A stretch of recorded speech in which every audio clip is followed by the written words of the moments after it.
She was told to move to economy until one phone call turned the entire flight crew into corporate suspects.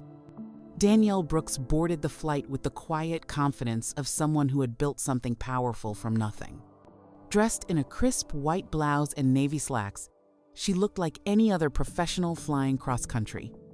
But to the flight attendant eyeing her from across the cabin, Danielle didn't look like someone who belonged in seat 2A. The plane hadn't even finished boarding when Rachel Dean approached, her voice low but firm. "Excuse me, ma'am. First class is for premium passengers only." Danielle didn't flinch. She calmly pulled out her boarding pass, showed the seat number, showed her ID. Rachel stared at it, then said, "It must be an error." No apology, just suspicion. Danielle asked, still polite, if the attendant would please double-check the manifest. Instead, Rachel walked away. A few minutes later, Captain Tom Brennan appeared. He didn't introduce himself. He didn't ask questions. He just told Danielle she needed to move to the back of the plane. Now, Danielle looked around.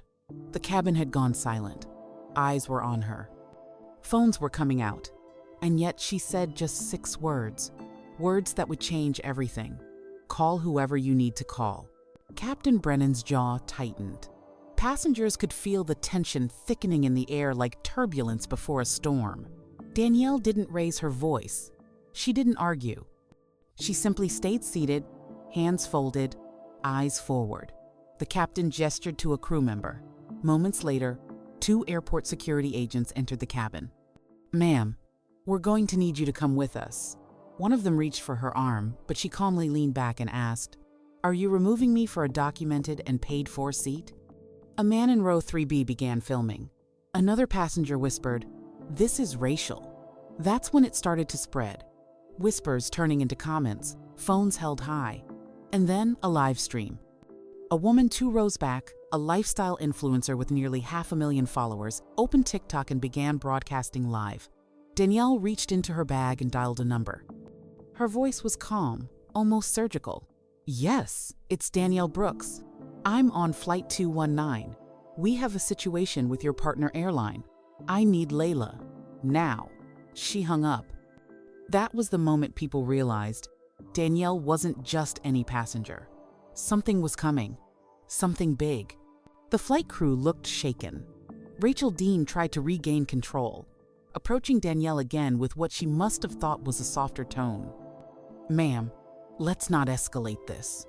But it was too late. The situation was escalating, and not because of Danielle. It was the silence she held that made everyone nervous. Calm is more terrifying than rage when you know you've messed with the wrong person. Passengers were murmuring now, defending her, asking why security hadn't checked the manifest. But no answers came. Captain Brennan radioed for clearance to delay takeoff, claiming a non-compliant passenger. Meanwhile, Danielle sat still, looking out the window as if she already knew how this story would end. At the gate, someone was rushing. Layla Monroe, regional director for the airline, had just been pulled out of a late dinner meeting when the call came in. She didn't ask for details. She'd heard the name Danielle Brooks and bolted. Layla burst onto the jet bridge, breathless, iPad in hand, and scanned the manifest. Then she stopped cold, her face drained. She looked down the aisle. "Oh no," she whispered. "That's Danielle Brooks?" Layla didn't wait for permission. She pushed past the gate agent and boarded the plane herself. The tension hit her like a wall. Every passenger was watching. Phones were still rolling. Danielle slowly turned her head as Layla approached. "Miss Brooks," she said, out of breath. "I'm so sorry. I had no idea." Danielle raised one hand, not to silence her, but to control the scene. "This is not about who I am," she said. "It's about what your people assumed." Layla nodded, swallowing hard. "I understand." Rachel tried to interject. "We just thought." But Layla cut her off instantly. "You thought she didn't belong in first class, is that it?" Rachel froze. Brennan stepped forward, trying to reclaim command. "We followed procedure, but Layla wasn't hearing it." "Your procedure just humiliated the CEO of the company, rebuilding our entire tech infrastructure." Gasps. Murmurs. The plane felt like it tilted. Brennan blinked. "She's what?" Danielle finally stood slow, deliberate, powerful. I'm Danielle Brooks, Monrovia Systems, and we own 12% of your airline through our VC group. Silence. Then Layla asked, almost pleading, "What do you want us to do?" Danielle didn't answer right away. She let the weight of her presence settle into every corner of that cabin. Then, with the calm authority of someone used to making boardrooms fall silent, she said, "First, I want the crew suspended. All of them." Rachel gasped. The captain's face flushed. "Second, I want a public apology within 24 hours. Not a tweet. A press conference." Layla nodded rapidly, already typing notes. Danielle wasn't done. "And within 72 hours, your entire airline will begin bias and conduct training developed by my company. At your expense." Captain Brennan looked like he wanted to argue, but Layla stepped between them. "It's done," she said. "We'll make it happen." Behind them, the influencer's livestream was exploding. Comments were flooding in. "She's a boss. This is how you fight back." Legendary. Danielle slowly turned to the watching passengers. Some clapped quietly. Others sat in stunned awe. She returned to her seat, not with spite, not with rage, but with the unmistakable presence of someone who just turned public humiliation into corporate justice.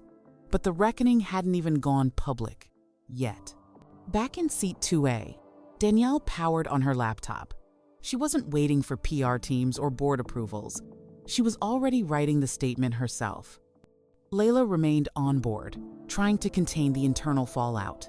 Rachel had retreated to the galley, pale and visibly shaken. Captain Brennan locked himself in the cockpit, refusing further comment. Meanwhile, the live stream was still going. Over 70,000 viewers now. Danielle typed as if nothing around her mattered, but everything did.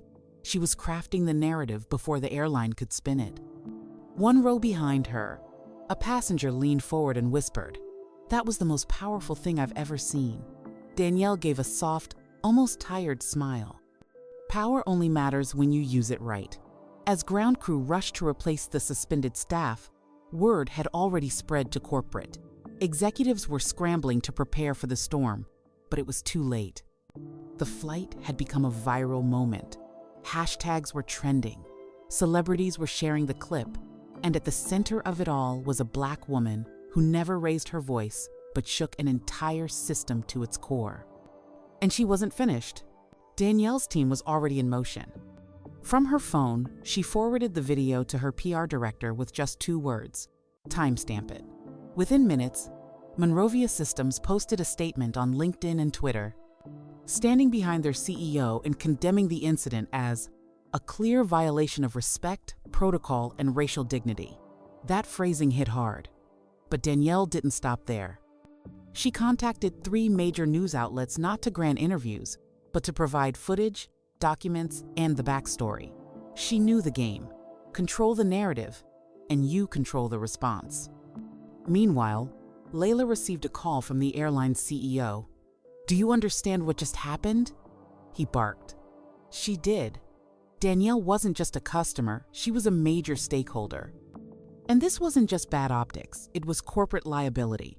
The airline's stock was already dipping after social chatter caught the attention of investors.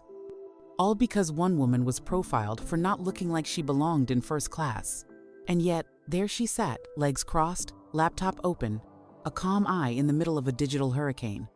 But the flight wasn't in the air yet, and Danielle had one more move to make. With just 7 minutes left before takeoff, Danielle made a final call, not to a lawyer, not to a journalist, but to the VC firm that helped fund the airline's latest expansion. "I need a favor," she said. "You've got board seats. Make sure they know what happened before this plane leaves the ground." On the other end, the response was instant. "Say less. Consider it handled." That was the beauty of real influence. It moved in silence. Behind doors most people didn't even know existed. As boarding finally wrapped, a new crew entered the plane, visibly nervous. One of them offered Danielle a water. "No thank you," she said. "Just fly the plane." Meanwhile, Layla remained standing in the aisle, visibly shaken. "We'll implement every measure you requested," she whispered. "Please believe me." Danielle looked at her, not with anger, but with something colder, certainty. "You don't need me to believe you. You need your board to believe in change." Layla nodded, then exited the aircraft without another word. The doors closed. The engines began to roar, and as the plane finally rolled back from the gate, Danielle opened her phone. The video had hit 1 million views. At 30,000 feet, Danielle barely glanced up as the cabin lights dimmed. Around her, first class had gone silent. No one was pretending this was just another flight anymore. A passenger 2 rows up offered her a quiet thumbs up. Another mouthed, "Thank you." She nodded politely, then returned to reviewing her keynote slides, the same presentation she'd been preparing for that global summit in New York. Ironically, the topic? Unseen power, redefining leadership in a biased world. She added one new slide, a photo from the live stream, showing her seated, surrounded by chaos. Caption: "Power is how you respond when they underestimate you." Down below, the airline's executive team was in emergency meetings. HR reports were flying. Legal teams had been activated. And Rachel Dean? Suspended indefinitely. Captain Brennan? Grounded pending investigation. But it wasn't revenge Danielle had wanted. It was reform. Real, measurable, public reform. And the world was watching now. She sipped tea, stared out at the clouds, and smiled to herself. Because what was supposed to be a flight of quiet humiliation had turned into a masterclass in composed disruption. But the final twist hadn't landed yet. By the time the plane touched down at JFK, Danielle's story had already broken into national headlines. Morning news anchors were covering it in real time. Commentators were debating it. Hashtags like #FirstClassWhileBlack and #Danielle Brooks were trending worldwide. But it was what happened after she landed that sealed the legacy of that flight. The airline CEO issued a live statement from their headquarters, flanked by executives, and publicly apologized to Danielle by name. He announced a partnership with Monrovia Systems to implement anti-bias protocols across the entire company. Not just training, but embedded systems, AI flagging, and accountability tracking built into crew performance. Danielle hadn't just changed her flight experience. She had changed how the entire company operated. And she did it without yelling, without threatening, without ever leaving her seat. As her driver opened the door at the summit venue, a line of young Black women in tech waited at the entrance. Some held signs. One read, "You made room for all of us." Danielle smiled, walked into the building, and delivered the most watched keynote of the year. What began as an insult ended as an uprising led by the calmest person on the plane. If that ending gave you chills, share this story, because power doesn't always shout, but it always moves things.